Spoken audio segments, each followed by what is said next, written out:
मैं साइमन न्याय के कटघरे में खड़ा हूं, प्रकृति और मनुष्य मेरी गवाही दें। मैं वहां से बोल रहा हूं जहां मोहनजोदड़ो के तालाब की आखिरी सीढ़ी है, जिस पर एक औरत की जली हुई लाश पड़ी है और तालाब में इंसानों की हड्डियां बिखरी पड़ी हुई है। इसी तरह से एक औरत की जली हुई लाश आपको बेबीलोनिया में भी मिल जाएगी, और इसी तरह से इंसानों की बिखरी हुई हड्डियां मेसोपोटामिया में। मैं सोचता हूं और बारहा सोचता हूं कि आखिर क्या बात है कि प्राचीन सभ्यताओं के मुहाने पर एक औरत की लाश मिलती है और इंसानों की हड्डियां मिलती हैं, जिसका सिलसिला कान्हा के वनों से लेकर समाना के जंगलों तक चला जाता है, और जो सिथिया की चट्टानों से लेकर के बंगाल के मैदानों तक फैला हुआ है। एक औरत जो माँ हो सकती है, बहन हो सकती है, बीवी हो सकती है, बेटी हो सकती है। मैं कहता तुम हट जाओ मेरे सामने से, मेरा खून कड़कड़ा रहा है, मेरा कलेजा सुलग रहा है, मेरी देह जल रही है, मेरी माँ को, मेरी बहन को, मेरी बीवी को, मेरी बेटी को मारा गया है, मेरी पुरखिनें आसमान में आर्तनाद कर रही हैं। मैं इस औरत की जली हुई लाश पर सिर पटक कर जान दे देता अगर मेरी एक बेटी न होती तो। और बेटी है कि कहती है कि पापा तुम बेवजह ही हम लड़कियों के बारे में इतने भावुक होते हैं। हम लड़कियां तो लकड़ियां होती हैं जो बड़ी होने पर चूल्हे में लगा दी जाती हैं, और ये इंसानों की बिखरी हुई हड्डियां, ये हड्डियां रोमन गुलामों की भी हो सकती हैं और बंगाल के जुलाहों की भी, या अति आधुनिक वियतनामी, फलस्तीनी, इराकी बच्चों की भी।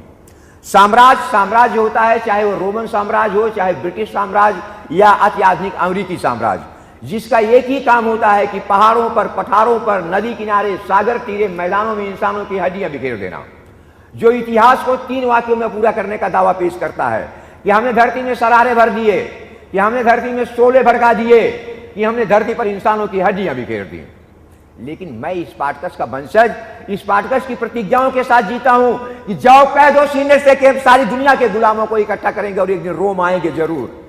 लेकिन हम कहीं नहीं जाएंगे, क्योंकि ठीक इसी समय जब ये कविता मैं आपको सुना रहा हूं, लातिन अमेरिकी मजदूर महान साम्राज्य के लिए कब्र खोद रहा है और भारतीय मजदूर उसके पालतू चूहों के बिलों में पानी भर रहा है। एशिया से लेकर के अफ्रीका तक घृणा की जो आग लगी है वो बुझ नहीं सकती दोस्त, क्योंकि वो आग एक औरत की जली हुई लाश की आग है, वो आग इंसानों की बिखरी हुई हड्डियों की आग है।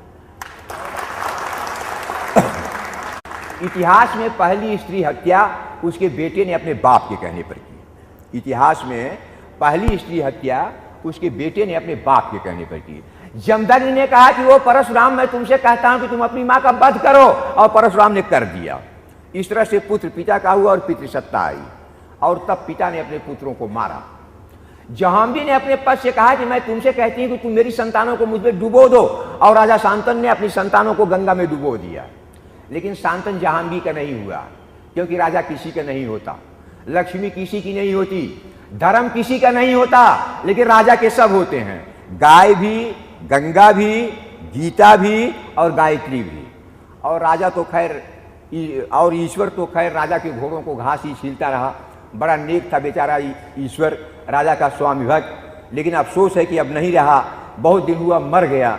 और जब मरा तो राजा ने उसे कफन भी नहीं दिया, दफन के लिए उसे 2 गज जमीन भी नहीं दिया। किसी को नहीं पता है कि ईश्वर कहाँ दफनाया गया। खैर, ईश्वर मरा अंतोदगत्वा, और उसका मरना ऐतिहासिक सिद्ध हुआ, ऐसा इतिहासकारों का मत है। इतिहासकारों का मत यह भी है कि राजा भी मरा, रानी भी मर गई और उसका बेटा भी मर गया। राजा लड़ाई में मर गया, रानी कढ़ाई में मर गई, और बेटा कहते हैं कि पढ़ाई में मर गया।